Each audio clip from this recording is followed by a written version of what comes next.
हाँ तो स्टूडेंट्स, अब जो करंट इलेक्ट्रिसिटी चैप्टर चल रहा है हमारा, जिसमें करंट इलेक्ट्रिसिटी यूनिट चल रही है, इसमें इलेक्ट्रिक कंडक्शन हम पढ़ रहे हैं। तो इसमें हम लोग आवेशों के प्रवाह के बारे में पढ़ेंगे, फ्लो ऑफ चार्जेस के बारे में पढ़ेंगे। तो उसमें पहले मैंने 2 लेक्चर दिए हैं तुम्हें, तो 2 लेक्चर वो बहुत ढंग से, अगर शुरू में इम्पोर्टेंट पॉइंट्स करके 2 लेक्चर मैंने डाल रखे हैं। बच्चे उसे सीक्वेंस में लें, उसको नोट भी करें, क्योंकि उसमें जो कॉन्सेप्ट्स तुम्हें बताए गए हैं वो यूज़ हो रहे हैं। हमने फर्स्ट चैप्टर पर स्टडी कर लिया, सेकंड चैप्टर स्टडी कर लिया, तो उसमें जो है कि वो तो हम है कि भाई डेफिनेशन पढ़ रहे हैं, डेरिवेशन कर रहे हैं, पर एक कंक्लूजन वहाँ से हम क्या ड्रॉ कर रहे हैं जो कि आगे हमारे लिए यूज़ होगा, उन लेक्चर्स में वो बताया गया है। उसको उन लेक्चर्स में जो पॉइंट्स बताए गए हैं बच्चे उसे नोट करें, बहुत से बच्चों ने नोट भी किया है, और उसे लर्न करें, उसे याद करें क्योंकि वो यूज़ होगा टर्म। अब उन टर्म्स को यूज़ होगा, वो उन टर्म को स्पेशली नहीं समझाया जाएगा, उन टर्म्स को डायरेक्टली यूज़ करेंगे हम। तो उसमें अभी हमने जब पढ़ रहे थे तो हमने कल विद्युत धारा की परिभाषा, अभी पिछले लेक्चर में हमने विद्युत धारा की परिभाषा पढ़ी, धारा घनत्व की परिभाषा पढ़ी। अब देखो, विद्युत धारा जो प्रवाहित होती है वो ठोस में भी होती है, सॉलिड्स में से भी पास होती है, वो मेटल्स में से ज़्यादातर होते हैं, लिक्विड्स में से भी पास होती है, गैसेस में से भी पास होती है। तो अगर हम इलेक्ट्रिक कंडक्शन की स्टडी करते हैं, इलेक्ट्रिक करंट की स्टडी करते हैं, तो उसमें सभी आ जाते हैं कि हम सॉलिड्स में भी डिस्कस करें, उसमें हम लिक्विड्स में भी डिस्कस करें, हम गैसेस में भी डिस्कस करें। पर हमारा ये जो चैप्टर जो कवर करता है वो केवल सॉलिड्स को कवर करता है, तो हम लोग केवल सॉलिड्स की ही बात करेंगे। तो जो सॉलिड्स में जो इलेक्ट्रिक कंडक्शन होता है वो मेटल्स के थ्रू होता है। सॉलिड्स में जो इलेक्ट्रिक कंडक्शन हो रहा है वो मेटल्स में होता है। तो वही अब हम देखने जा रहे हैं कि भाई मेटल्स में ऐसी क्या खासियत है कि जिसके कारण उसमें से होकर विद्युत धारा प्रवाहित हो रही है। बड़ा इंपॉर्टेंट पॉइंट है, इस लेक्चर को बहुत ढंग से बच्चे सुनेंगे, बहुत ढंग से इसे देखेंगे, क्योंकि अब जो चैप्टर में आगे चीजें चलेंगी उसका आधार यही होगा, बेस यही होगा किसी चीज को कॉन्सेप्चुअली समझने के लिए। तो मेटल्स में क्या ऐसी खासियत है कि उसमें से आवेशों का प्रवाह हो रहा है, इलेक्ट्रिक का कंडक्शन हो रहा है, उसकी क्या ऐसी खासियत है? तो उसमें ही आ जाता है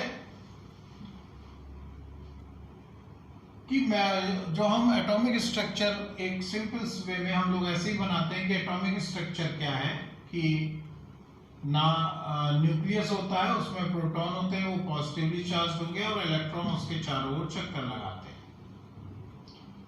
इलेक्ट्रॉन और न्यूक्लियस के बीच एक अट्रैक्टिव फोर्स होता है, इलेक्ट्रॉन्स और न्यूक्लियस के बीच एक अट्रैक्टिव फोर्स होता है, वो अट्रैक्ट करते हैं एक दूसरे को, जिसकी वजह से इलेक्ट्रॉन अपने एटम से बाउंड रहता है। मेटल्स में क्या है, ये उसका मतलब उसके इंटरनल प्रॉपर्टी है, उस प्रॉपर्टी की ओर हम नहीं जाएंगे कि मेटल्स में जो आउटर मोस्ट ऑर्बिट में जो इलेक्ट्रॉन होते हैं, बाह्यतम कक्षा में जो इलेक्ट्रॉन होते हैं, वो परमाणु से मुक्त हो जाते हैं और संपूर्ण पदार्थ में गति करने के लिए स्वतंत्र होते हैं। जो आउटर मोस्ट ऑर्बिट में जो इलेक्ट्रॉन होते हैं वो परमाणु से मुक्त हो जाते हैं और संपूर्ण पदार्थ में गति करने के लिए स्वतंत्र होते हैं। इन्हें हम कहते हैं मुक्त इलेक्ट्रॉन, फ्री इलेक्ट्रॉन्स इन्हें हम कहते हैं। एक्चुअल में हम लोग लैंग्वेज में तो ये कह देते हैं कि ये परमाणु से मुक्त हो जाते हैं और संपूर्ण पदार्थ में गति करने के लिए स्वतंत्र होते हैं, पर एक्चुअल में इनका मोशन क्या होता है, एक परमाणु की कक्षा से दूसरे परमाणु की कक्षा में होता रहता है। एक से दूसरे में चलेगा, दूसरे से तीसरे में चलेगा, तीसरे से चौथे में चलेगा, इस तरीके से इनका मोशन होता रहता है। फिलहाल हम लोग यहाँ पर इसको ऐसे ही ट्रीट करते हैं जैसे कि वो परमाणु से मुक्त हो गया, उसको उसके बिहेवियर को ऐसे, उसका बिहेवियर ही ऐसा होता है कि वो परमाणु से मुक्त हो गया और संपूर्ण पदार्थ में गति करने के लिए स्वतंत्र होता है, फ्री रहता है पूरे मेटल में मूव करने के लिए, और इसे हम कहते हैं फ्री इलेक्ट्रॉन। तो अब तक के लेक्चर में क्या बात हमें समझ में आई कि भाई मेटल्स जो है जिनमें से होकर इलेक्ट्रिक का कंडक्शन होता है उनकी क्या खासियत है कि उसमें फ्री इलेक्ट्रॉन्स होते हैं। फ्री इलेक्ट्रॉन डेंसिटी जो है वो 10⁻28 पर मीटर क्यूब के ऑर्डर में होती है। जो फ्री इलेक्ट्रॉन डेंसिटी है एकांक आयतन में 1 मीटर क्यूब में लगभग 10⁻28 इलेक्ट्रॉन होते हैं, इस कोटि की होती है। अब ये बात आ गई, तो पहला यही क्लियर होना चाहिए कि हाँ भाई, अगर हमसे अब अगर कोई पूछता है कि मेटल्स में ऐसी क्या खासियत है कि उसमें से होकर इलेक्ट्रिक कंडक्शन होता है, तो हम वहां बता देते हैं उसमें फ्री इलेक्ट्रॉन्स होते हैं। अब एक स्ट्रेट फॉरवर्ड आंसर यही होगा कि हाँ भाई उसमें फ्री इलेक्ट्रॉन्स होते हैं। अब नेक्स्ट स्टेप ये आया कि भाई अब इन फ्री इलेक्ट्रॉन्स के बिहेवियर को देखें, उसके बिहेवियर को समझें कि फ्री इलेक्ट्रॉन का कैसा बिहेवियर है, किस तरीके से वो मूव कर रहा है, किस तरीके से उसका नॉर्मली उसका मोशन क्या है। तो कहते हैं भाई ये जो फ्री इलेक्ट्रॉन्स हैं, क्योंकि जैसे मैंने कहा कि भाई एक कक्षा से दूसरी कक्षा के एक परमाणु से दूसरे परमाणु की कक्षा में मूव करते रहते हैं, हम इसे फ्री बिल्कुल मानते हैं। तो इनका मोशन जो होता है वो रैंडम मोशन होता है। जब ये एक परमाणु से हट के दूसरे परमाणु की ओर जाते हैं तो उसके इलेक्ट्रॉन इससे रिपेल करते हैं, रिपेल करने की वजह से ये अपने जो डायरेक्शन ऑफ मोशन है उसे वो चेंज कर लेता है। तो इस प्रकार से जो फ्री इलेक्ट्रॉन है उसका मोशन रैंडम मोशन होता है, अनियमित गति होती है। जो फ्री इलेक्ट्रॉन है उसकी जो गति होती है वो अनियमित गति होती है, वो कभी इधर से इधर जाएगा। कि अगर हम केवल इलेक्ट्रॉन के मोशन की बात करें तो उसका मोशन जो होता है रैंडम मोशन कहते हैं, अनियमित होता है, कभी इधर से इधर गया, यहाँ पे किसी परमाणु से रिपेल हुआ तो इधर आ गया, यहाँ पे किसी परमाणु से रिपेल हुआ तो इधर आ गया, यहाँ पे किसी परमाणु से रिपेल हुआ तो इधर आ गया, यहाँ से किसी परमाणु से रिपेल हुआ तो इधर आ गया। इस तरीके से वो कॉन्टिन्यूअसली मूव करता रहता है। ये सभी फ्री इलेक्ट्रॉन इस तरीके से मूव करते हैं।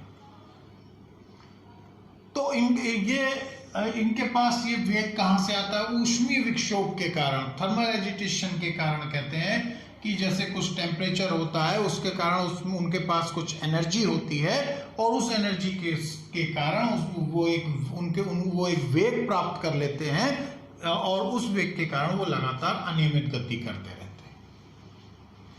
और ये जो वेग होता है इसे थर्मल वेलोसिटी कहते हैं, ऊष्मीय वेग कहते हैं इसे। और ये 10⁶ मीटर पर सेकंड के ऑर्डर का होता है। तो अब दूसरा स्टेप है, ये आ गया। पहला स्टेप था कि मेटल्स में ऐसी क्या खासियत होती है कि वो उनमें से होकर इलेक्ट्रिक कंडक्शन होता है। तो उसके बारे में ये बताया गया कि उसमें फ्री इलेक्ट्रॉन्स होते हैं। दूसरी बात, अब हम फ्री इलेक्ट्रॉन्स के बिहेवियर की बात कर रहे हैं। तो फ्री इलेक्ट्रॉन्स जो हैं ऊष्मीय विक्षोभ के कारण, थर्मल एनर्जी के कारण जो है वो लगातार अनियमित गति करते रहते हैं पदार्थ के अंदर। वो स्थिर नहीं होते हैं, वो लगातार अनियमित गति करते रहते हैं, रैंडम मोशन करते रहते हैं। इस तरीके से उनको जो वेलोसिटी एक्वायर करते हैं, वो जो वेग प्राप्त करते हैं, उसे हम कहते हैं ऊष्मीय वेग, थर्मल वेलोसिटी। और ये 10⁶ मीटर प्रति सेकंड की ऑर्डर का होता है। अब क्योंकि सभी इलेक्ट्रॉन क्या करते हैं, अनियमित गति कर रहे हैं, तो वो एक साथ किसी एक डायरेक्शन में मूव नहीं कर रहे, वो अनियमित, कोई इधर जा रहा है कोई इधर जा रहा है। और उनका जो औसत ऊष्मीय वेग होता है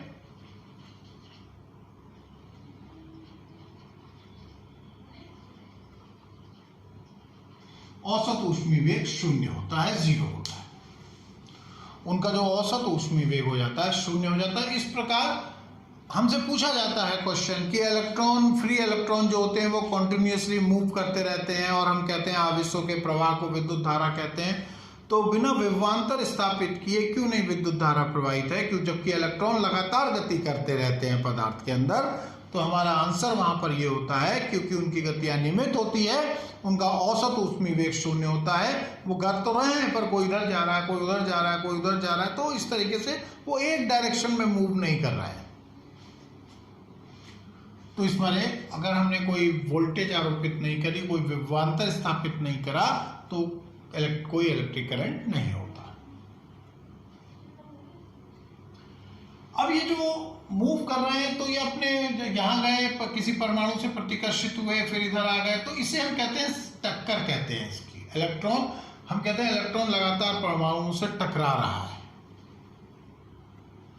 दो सक्सेसिव कोलिजन्स कहते हैं, दो सक्सेसिव कोलिजन्स हैं। इसमें जो डिस्टेंस ट्रेवल कर रहा है, जो दूरी तय कर रहा है, दो लगातार टक्करों में जो दूरी तय कर रहा है उसे मुक्त पथ कहते हैं, और विभिन्न मुक्त पथों के औसत को औसत मुक्त पथ कहते हैं। इसी तरीके से इसमें एक टर्म आता है श्रांति काल। दो क्रमागत टक्करों के बीच जो समय लगा, दो सक्सेसिव कोलिजन्स के बीच जो टाइम इंटरवल है उसे हम लोग कहते हैं रिलैक्सेशन टाइम, श्रांति काल कहते हैं। तो ये एक बिहेवियर हमें फ्री इलेक्ट्रॉन का पता होना चाहिए कि भाई फ्री इलेक्ट्रॉन का बिहेवियर इस तरीके से होता है। किस तरीके का है? वो कॉन्टिन्यूसली रैंडम मोशन होता है, अनियमित गति करते रहते हैं। अपनी अनियमित गति के दौरान वो परमाणु से टकराते रहते हैं, अपने पथ को चेंज करते रहते हैं। ये जो वेग प्राप्त करते हैं वो ऊष्मा के कारण प्राप्त करते हैं, इसे ऊष्मीय वेग कहते हैं। इसका ऑर्डर होता है 10⁶ मीटर प्रति सेकंड। बहुत अधिक वेग हुआ। अब क्या होता है विभवांतर स्थापित करने पर क्या होता है? ध्यान रखना है इलेक्ट्रॉन की अनियमित गति को, क्योंकि इस पे बहुत से कॉन्सेप्चुअल प्रॉब्लम्स वो इसी को ध्यान में रख के समझाए जाते हैं। अब अगली बात आती है कि भाई विभवांतर स्थापित करते हैं तो क्या होता है? मान लिया हमने यहाँ पर कोई चालक है और इसमें मुक्त इलेक्ट्रॉन थे, हमने यहाँ पर विभवांतर स्थापित कर दिया, वो एक विभवांतर स्थापित कर दिया, एक वोल्टेज आरोपित कर दी, एक एंड पॉजिटिव एक एंड नेगेटिव ऐसे मान लेते हैं, कम वोल्टेज पर एक ज्यादा वोल्टेज पे कम वोल्टेज पर। तो यहाँ इसके अंदर एक विद्युत क्षेत्र स्थापित हो जाएगा, इसके अंदर एक विद्युत क्षेत्र स्थापित हो जाएगा, और इस विद्युत क्षेत्र में जो फ्री इलेक्ट्रॉन है जो कि रैंडम मोशन कर रहा है वो एक विद्युत बल का अनुभव करेगा। फ्री इलेक्ट्रॉन एक विद्युत बल का अनुभव करेगा, इलेक्ट्रिक फोर्स एक्सपीरियंस होगा उसे, इलेक्ट्रिक फोर्स लगेगा उस पर। तो क्या होगा इस फोर्स के कारण? क्या वो एक सरल रेखा में मूव करने लगेगा? वो सरल रेखा में मूव नहीं करने लगा, क्योंकि प्रारंभ में वो 10⁶ मीटर प्रति सेकंड के वेग से चल रहा है। वो वेग इतनी आसानी से खत्म नहीं हो जाएगा कोई, तो वो अब भी अनियमित गति करेगा, पर उस पर एक दिशा में बल लग रहा है। विद्युत क्षेत्र के विपरीत दिशा में एक फोर्स लग रहा है उस पर, नेगेटिव एंड से पॉजिटिव एंड की ओर, मतलब कम विभव से अधिक विभव की ओर उस पर एक फोर्स लग रहा है। तो वो उस फोर्स के कारण अनियमित गति तो वो कर रहा होगा, इधर जाएगा उधर, पर उस फोर्स के कारण वो बल की दिशा में भी विस्थापित होगा। उस फोर्स के कारण वो बल की दिशा में भी विस्थापित होगा, क्योंकि उस दिशा में उस पर बल लग रहा है। तो इस प्रकार से ऐसी स्थिति में जो फ्री इलेक्ट्रॉन है वो अब भी अनियमित गति करता है, परंतु अनियमित गति करता हुआ वो बल की दिशा में भी विस्थापित होता है। यहां से यहां गया, फिर यहां आ गया, फिर ऐसे आ गया, वो लगातार बल की दिशा में भी विस्थापित होते रहते हैं। ऐसा एक इलेक्ट्रॉन ही सभी इलेक्ट्रॉनों के साथ होता है। तो अब पहले वाली स्थिति में और अब वाली स्थिति में अनियमित गति में क्या अंतर हो गया? पहले वाली स्थिति में जब विभवांतर आरोपित नहीं किया था तब वो लगातार ऐसे ही अपना कोई इधर जा रहा है, कोई उधर जा रहा है, कोई उधर जा रहा है, और अब विभवांतर स्थापित करने पर उस सभी इलेक्ट्रॉनों पर एक ही दिशा में बल लग रहा है, तो सब टक्कर होगी, अनियमित होंगे, परंतु बल की दिशा में भी लगातार खिसकते रहेंगे। इस तरीके से सारे इलेक्ट्रॉन एक डायरेक्शन में मूव करने लगते हैं, अनियमित गति करते हुए, ध्यान रखना है, एक सरल रेखा में नहीं, और तार में एक धारा प्रवाहित होने लगती है। अब क्वेश्चन यह है कि इलेक्ट्रॉन का वेग क्या बढ़ता जाता है, क्योंकि बल लग रहा है, त्वरित होगा, वेग बढ़ता जाना चाहिए। तो अब क्योंकि अब यहां पे बल लग रहा है, थोड़ा सा त्वरित हुआ, एक टक्कर के कारण वो अपनी ऊर्जा खो देता है, ऊर्जा लूज हो जाती है उसकी, तो फिर वो उठ खड़ा होता है, फिर वो बल तो लगातार लग रहा है, फिर वेग प्राप्त करता है। इस प्रकार से लगातार टक्करों के कारण वो बहुत अधिक वेग प्राप्त नहीं कर पाता, बल की दिशा में वो बहुत अधिक वेग प्राप्त नहीं कर पाता, क्योंकि लगातार टक्कर होती रहती है, उसकी ऊर्जा खोता रहता है वो ऊर्जा, इस मारे वो बहुत अधिक वेग प्राप्त नहीं कर पाता। बल की दिशा में तो वो एक बहुत धीरे धीरे ही विस्थापित होते हैं, बल की दिशा में वो एक बहुत सूक्ष्म वेग ही प्राप्त करते हैं, और उस वेग को हम कहते हैं अनुगमन वेग अथवा अपवाह वेग, ड्रिफ्ट वेलोसिटी। जो बल की दिशा में विस्थापित हो रहा है उसे हम कहते हैं ड्रिफ्ट वेलोसिटी। समझ रहे हो, जो बल की दिशा में विस्थापित हो रहा है उसे हम क्या कहते हैं, ड्रिफ्ट वेलोसिटी कहते हैं। बल की दिशा में जो वेग प्राप्त किया, ड्रिफ्ट मतलब बाहर निकलने वाला वेग उसका, ये वीटी।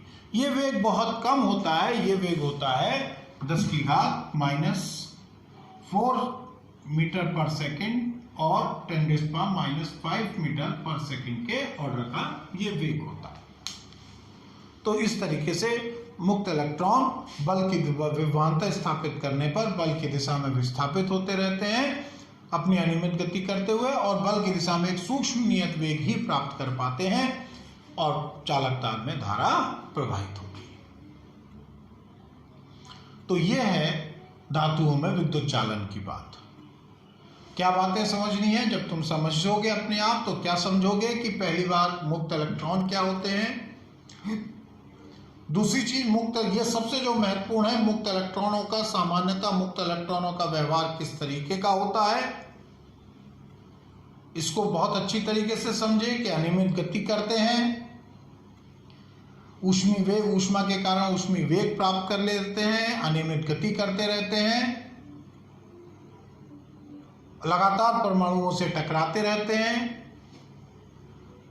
जब हम विभवांतर स्थापित करते हैं तो क्या होता है, विभवांतर स्थापित करने पर उन पर बल की दिशा में उन पर एक बल लगता है कम विभव से अधिक विभव की ओर, और वो उस बल की दिशा में अनियमित गति करते हुए ही विस्थापित होते रहते हैं, क्योंकि वो लगातार परमाणुओं से टकराते हैं, इस मारे वो बहुत अधिक वेग प्राप्त नहीं कर पाते, परंतु बल की दिशा में एक लगातार विस्थापित होते हैं, सूक्ष्म नियत वेग ही प्राप्त कर पाते हैं, उस वेग को कहते हैं अनुगमन वेग, और उस वेग से वो सारे के सारे इलेक्ट्रॉन आगे की ओर विस्थापित होते हैं बल की दिशा में। और जिसके अब इस स्थिति में क्या हो गया, सब इलेक्ट्रॉन एक ही दिशा में चलने शुरू हो गए, विस्थापित होने शुरू हो गए, भले ही अनियमित रूप से कर रहे हैं पर सब एक ही दिशा में, कोई इधर जा रहा है कोई इधर, पर विस्थापित इसी दिशा में होते जा रहे हैं। तो इस प्रकार से चालक तार में धारा प्रवाहित होती है। तो इससे रिलेटेड कुछ डेफिनेशंस हैं, जैसे मुक्त इलेक्ट्रॉन है, श्रांति काल है, 2 क्रमागत टक्करों में लगा समय श्रांति काल है, औसत मुक्त पथ है, 2 क्रमागत टक्करों के मध्य तय की गई दूरी को औसत मुक्त पथ कहते हैं। अनुगमन वेग है, अनुगमन वेग क्या हो जाता है अनुगमन वेग है, अनुगमन वेग सूक्ष्म नियत वेग विभवांतर स्थापित करने पर कम विभव से अधिक विभव की ओर एक सूक्ष्म नियत वेग प्राप्त करता है, और उसी को हम कहते हैं अनुगमन वेग कहते हैं। ये परिभाषाएं हैं, ये बच्चों को नोट्स में मैंने भेजी हुई हैं, इनको बच्चे देखेंगे तो इसको अच्छी तरीके से समझ लेंगे, बहुत अच्छी तरीके से इसे क्लियर कर लेंगे।